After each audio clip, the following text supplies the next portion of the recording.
President Trump extended the ceasefire with the Islamic Republic inside Iran.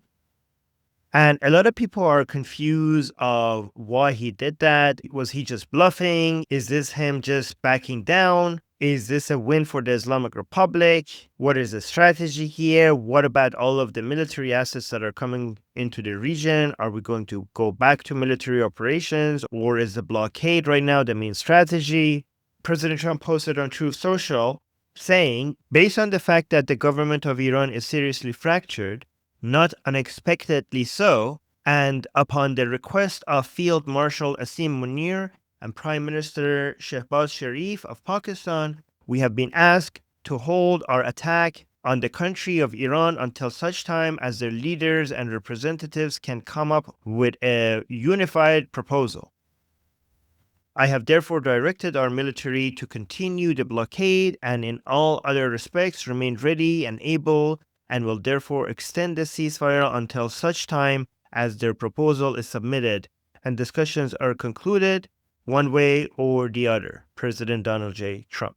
Notice how this extension has no deadline, and it's based on, and rather than giving a date, President Trump is going to continue the ceasefire, but more importantly, the blockade as well, until the Islamic Republic actually comes up with a unified response. To me, this actually makes sense because I think the blockade is working and it's really hurting the Islamic Republic. Both the naval blockade and also the financial one, which I'll discuss soon. I think this is a much cheaper way of hurting the Islamic Republic, much cheaper than military operations and with much lower risk to Americans.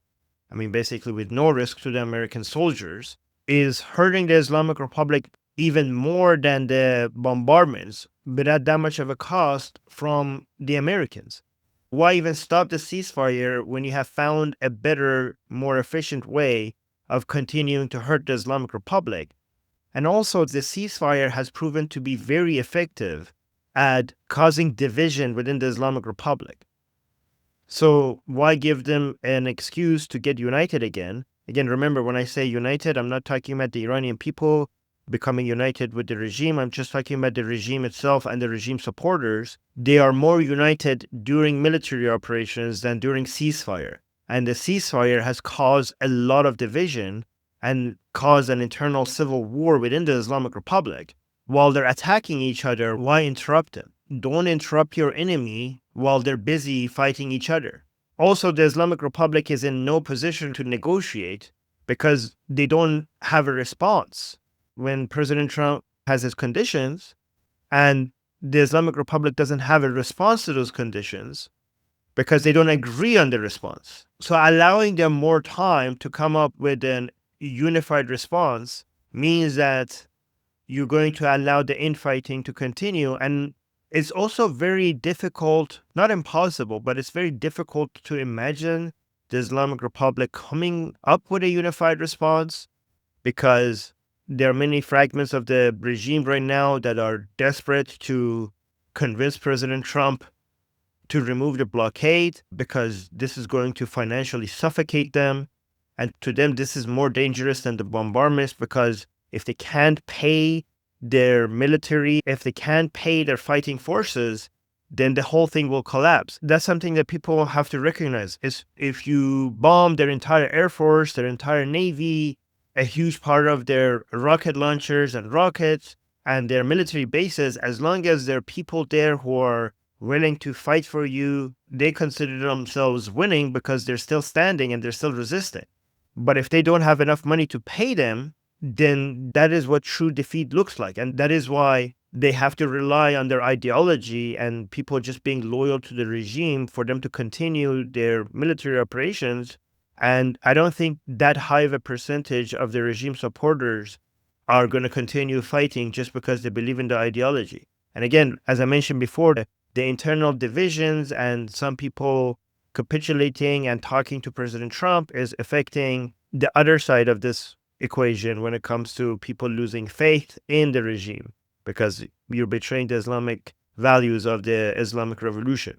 It's interesting that President Trump is referring to General Munir from Pakistan and also Prime Minister Sharif because I had the suspicion that General Munir went to Tehran to figure out who's in charge. because when Ghalibaf came to Islamabad, it quickly became apparent that he's not the ultimate decision maker. He's influential, but he's not the ultimate decision maker.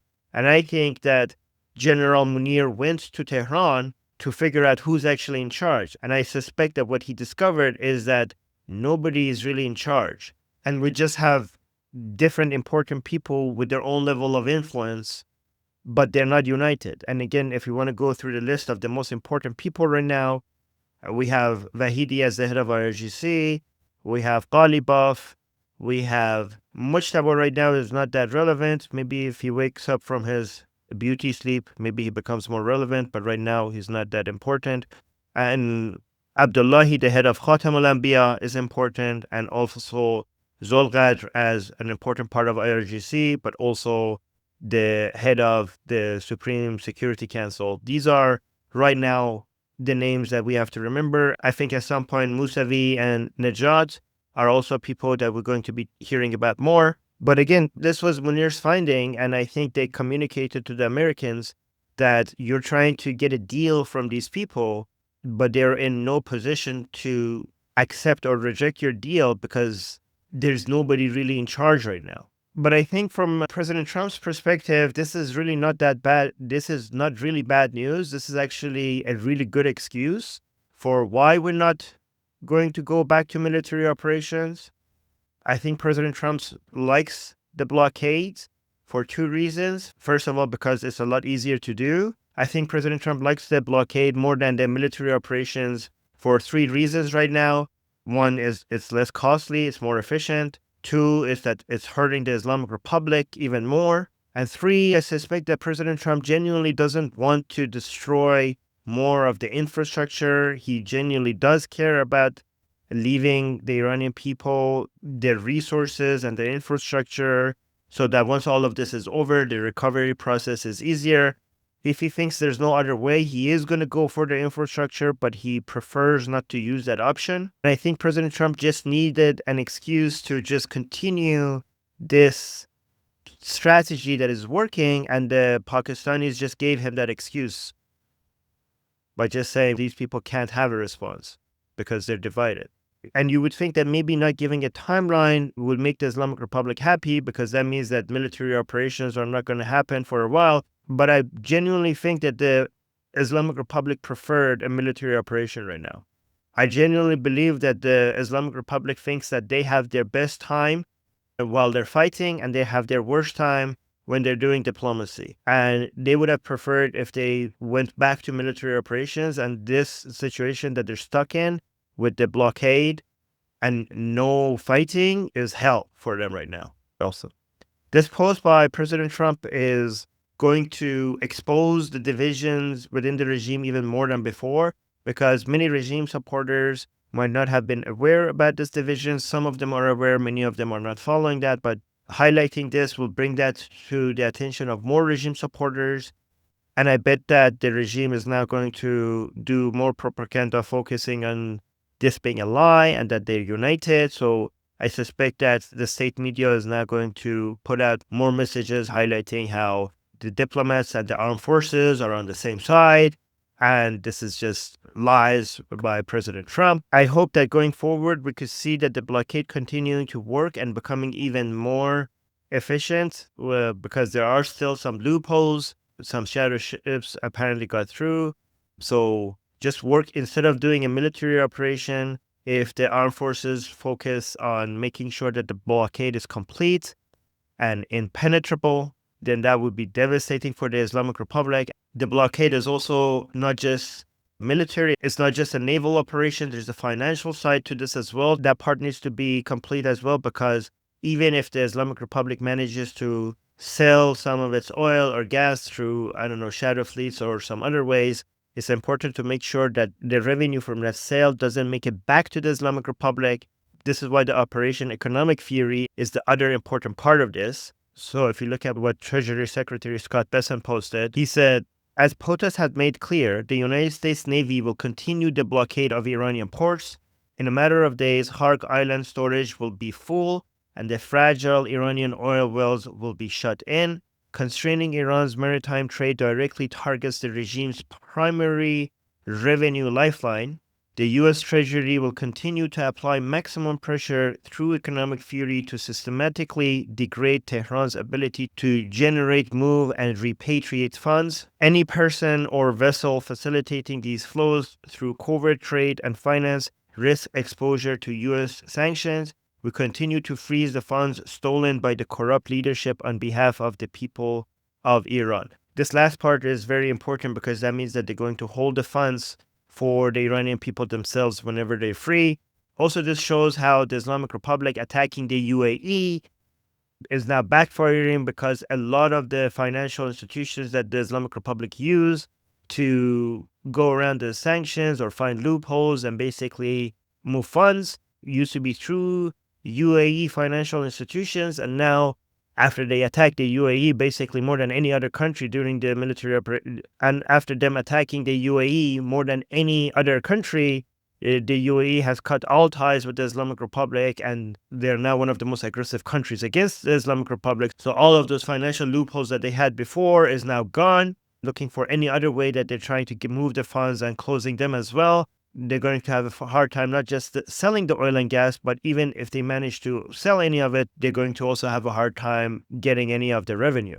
So here's the ugly part of all of this, because if I was the Islamic Republic and if I had no morals and my entire goal was just to survive, this is what I would have to do. Remember, don't judge me right now. I'm now thinking on behalf of an entity with zero morals.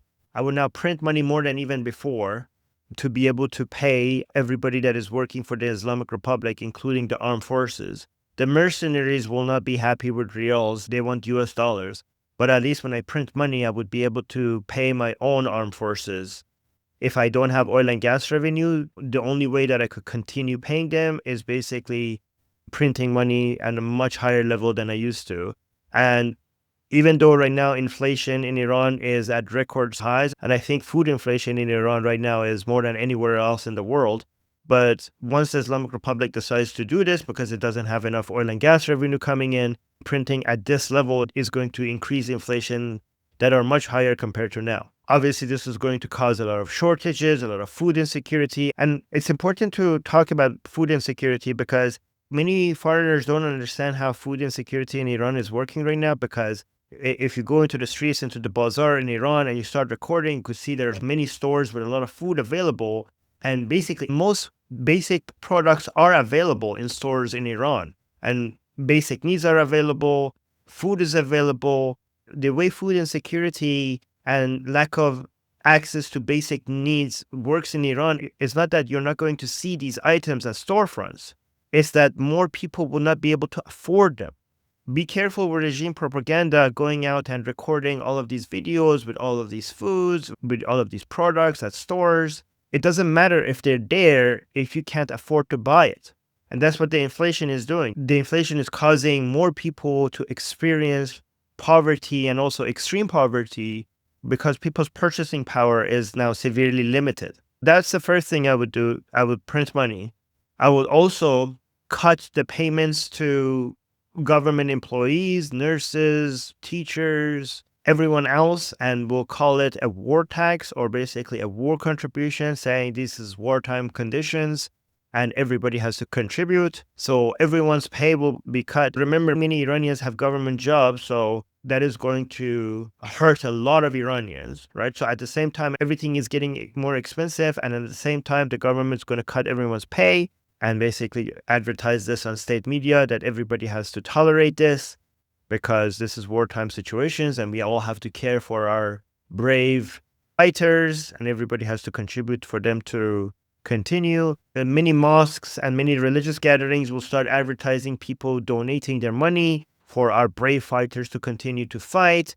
They will have videos of women coming in and donating their jewelry. If I was the Islamic Republic, I would sell my own gold reserves that I have in the central bank. And then here's another thing I would do. I would do a before-after documentary for Western media, for people, for anti-American Westerners to pick up.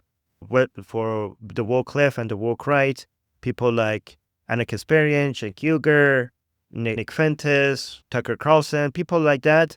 And we'll make videos of a before and after, and basically the food security that I caused myself by printing money and by cutting people's salaries. I will document that as the result of the blockade. I would try to paint President Trump as this monster, that he is starving the Iranian people. And I would know that a lot of anti-Trump media will pick this up. So this would be a strategy for me, because what I couldn't achieve on the battlefield, I will try to bring the fight politically to Washington, D.C. by providing content to anti-Trump content creators to put political pressure. Like, I couldn't put military pressure on the Americans, but maybe I could put political pressure on Trump back at home by suggesting that Trump tried to defeat us militarily, but he failed. And that's why he's angry. And now he's starving the Iranian people, because what he couldn't achieve with his military operation, he's now trying to achieve by punishing the Iranian people economically and starving them. This would be the narrative that I would try to go with. And this would be my propaganda. I would try to get more and more Americans angry with President Trump, turning them against President Trump to try to stop the blockade by suggesting that the blockade is starving the Iranian people. If that happens, it's important for us to fight back against that narrative by showing how this is what the Islamic Republic is doing to the Iranian people, because they prioritize fighting against Americans rather than helping their own people. It's also the reason why the internet is cut in Iran, because the vast majority of the Iranian people would want the Americans to continue putting pressure on the Islamic Republic until it collapses, either militarily, economically, whatever it takes to get rid of the regime. The Iranian people want that from the United States. This is what they ask for. But it's easy for the Islamic Republic to put out the messages, to go and select and to just amplify the voices of pro-regime, the minority pro-regime Iranians, and put out the videos, the messages from them out there to the world as the voice of the Iranian people, while cutting the voices of the vast majority of the Iranian people who have a completely different perspective on things.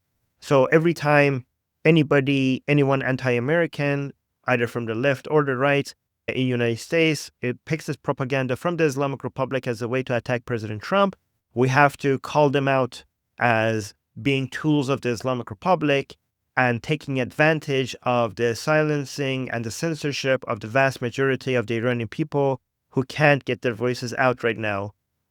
That's what we need to highlight, and basically showing to everybody how these types of people are being used by the Islamic Republic to put pressure on President Trump. If you want to come talk to me about this or ask me any questions, there's a link to our discussion group below. Let me know in the comment section if this was helpful, if you learned anything, if this was interesting. Those types of comments really motivates me to continue making these videos. I do read them, I promise. My name is Armin Navabi. I'm Israel High. Long live America. Javid Shah. Payandera.